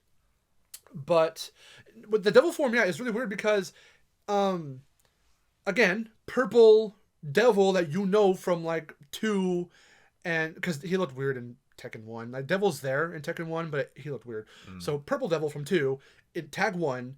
What you see from him in 4 when Kazuya kind of like, gets that power, that's where that just kind of ends. Because then by the time of like 6 and especially Tag 2, he's either just purple Kazuya with the red eye, third eye, and the horns and the wings, or he's got an even more powerful form that is way more intricate. So it is a devil. It's Devil Kazuya. I don't think they call him Devil, but it's way more intricate. And Blood Vengeance did kind of start that, even though it's a movie. But then there is also the tie-in, because when we got that Tekken Tag 2 prologue demo, that was set within Blood Vengeance because you only had Xiaoyu, Alyssa, and the two Devil Jin and Devil Kazuya, and both of them were the designs from the movie, and those, to my knowledge, unless they're secret, don't even make it into the proper Tekken Tag 2. No, they were never there. The only instance afterwards, after that, was in 7, when Kazuya turns into that form when facing. Are you sure that's directly lifted from Blood Vengeance? It's the exact design. Okay. Because I remember when that happened, you were like, "Is that Blood Vengeance?" I was like, "Yeah, that's where that's that design." Because just with how intricately and weirdly that they're doing it now, it's weird. It's weird. Because I think we actually brought that up in the Tekken podcast when we were talking about the story of 7. Probably, and stuff. Yeah. Because I think we were like, well, is that form a more powerful version of the Devil Gene or whatever, or is that Kazuya trying to is that Kazuya harnessing that energy and making a powerful version of that? Yeah. Or something along those lines. So that's where I'm like, is that going to be brought? I'm thinking, is that going to be in 8? Is there going to be something where they both turn into that or something? That's what, because it's about the Devil Gene, and because it's about Jin trying to break away, and because now it's the two of them that have it, because Heihachi never was able. He kind of wanted that power, sort of, but he wanted to harness that power, but he was never able to get it. Yeah, essentially, or at the very least figure out a way to contain it or something. Like that. It was always some experimental shit that. Yeah. So, but hell, he was so powerful that he fucking knocked the devil out of. He literally beat the devil out of Kazuya. Yeah, pretty much. He Bob Rossed him to death. Yeah, pretty much. He Bob Rossed them in that instance. But now that it's these two, and we saw something like that in Blood Vengeance, this devil fight, that's going to be interesting because in canon we haven't really seen that unless you do a match like that. You make that match happen. And no kind of arcade or story thing has that happened yet. Yeah, the two of them fighting in canon like that. So we could very much get that in 8. Yeah. Also considering the fact that Akuma's whole plan of exposing Kazuya or whatever as being, or was it Akuma That was or Heihachi. That was Heihachi. Yeah. That was him giving his life story to the reporter and giving everything out because no one else saw. So apparently in universe the tournaments get televised, so that's how people know of the fighters and they get their rep and sometimes they can get famous or whatever. Yeah. In canon, again, I got this from the lore video. Tekken 2's the King of Iron Fist tournament 2 wasn't televised. So when Heihachi got to the final round and Kazuya transformed into devil, only Heihachi saw that. And that's canon. No one else knows. That's why they make such a big thing about it in 7. No one knows that Kazuya has the devil gene and that he can transform into that. Any instance of that happening outside of 2, even if it's in the numbered games, isn't really canon. So, and even then, I think about it, when you see him transform into a devil or whatever, it's not, no one else is really there to see it. Even in 4, he gets the power and his ending, it's just the 3 of them. So, I mean, like, no one ever sees it. So, yeah, by 7, it was Heihachi's plan to expose Kazuya, which happens. And now everyone knows that he's the devil. So, that's going to be something interesting to... What about fucking... Okay, to explore. We want to talk about characters and what their whole story is. What about fucking... what's his name? The Spanish dude. What was his name? Miguel? No. Oh god, why am I forgetting his name? Because he was the dude who was like, he was there in the 7 story for like a bit to help with Claudio. He's not Spanish. He's Italian. Yeah. Sorry. Or, yeah. He has this whole thing of like his powers and whatnot. Sort of, I guess. I mean, like, what's his deal? Well, again, every newcomer who came in 7 just kind of got shafted. Who the fuck knows where Katarina came from, or Rosie, or how Katarina knows Gigas? Yeah, because apparently there's a thing there. I don't know. Like they have their own story, so it's like, what is that all about? What the fuck is Gigas? Because everyone thought it was Marduk originally, and then he became DLC. So it's like, okay, I guess. Yeah, so then it's like, okay, well then they have their own storylines too. So it's like, I mean. In conclusion, we'll just see what happens with those plot lines. Again, we're just going to make it circles. We just want to see stuff get furthered. Right now, it's just a lot of speculation because this was just announced and it was just shown off, and there's going to be more. Watch more shit come out by the time this drops. I mean, I probably just jinxed it by saying that, but we're not going to keep doing Tekken 8 updates in podcast form. I just want to do this because it was huge, and we were like, holy shit. So yeah, it's just more of like what can we hopefully expect for it, or at the very least just speculate what might happen, what might not, and whatnot. I've been on a big Tekken kick lately. It's been a while since I've really gotten back into Tekken, and with us doing the podcast episode, it was just us gushing about our history and everything with the series. So we didn't know that an 8 was going to happen at that point. So now that there is, I didn't even think that an 8 was going to be happening because at least this soon. At least I thought that like 7 was going to be at least. I think 8. We said at the end of the last one, like, well, with the way 7 ended, there's got to be an 8, but we don't know when that's going to happen. It's happening. Yeah. Soon. So that podcast went up like what? Not like earlier this year, I think. I don't even remember. So it hasn't been too long since we did episode 6. Yeah. But then again, we were kind of late on the 7 storyline train. True. But I'm glad that we beat it when we did, because now we've got 8 I'm glad to look forward to. It's not such a big wait to find out. I'm at least glad that I played it, so that way I could be like, okay, I need you to play it. Yeah, but because without me prompting it, I don't even think we would have known anything from 7 unless we've watched the lore videos or something. But like I was saying, I'm glad that we both beat it when we did, and because again, the game came out like almost 5 fucking years ago, so like everyone already knew about this shit. It's not exactly new ground essentially at this point. Games were almost half a decade old, but with 8 coming out now, I'm glad that we beat it when we did, so we don't have to wait as long to continue the story. Yeah. Beyond that, I think I'm done talking. Yeah, I've got nothing else left. Now let's just wait and see. It's just seeing what characters get announced, what modes they're going to be, how they're going to balance out. And who's returning, who's... Cause it seems like Rage Arts are going to come back, and it seems like, That's what it seems like with... People are speculating that the move he does with the devil, with the wing, Jin, people are speculating that's going to be... Because apparently he glows red, or there's red around him when he does it. Yeah. So, people are speculating that's a Rage Art move. So, we'll see what happens, I guess. Yeah. Let's just see what happens and where the story comes out, where the story turns. So let's hope it stays cohesive. That's right. Tune in next time, and we'll see what goes on with Tekken. Please watch in the wacky world of Harada and Tekken. The silly, the Mishima's silly adventures.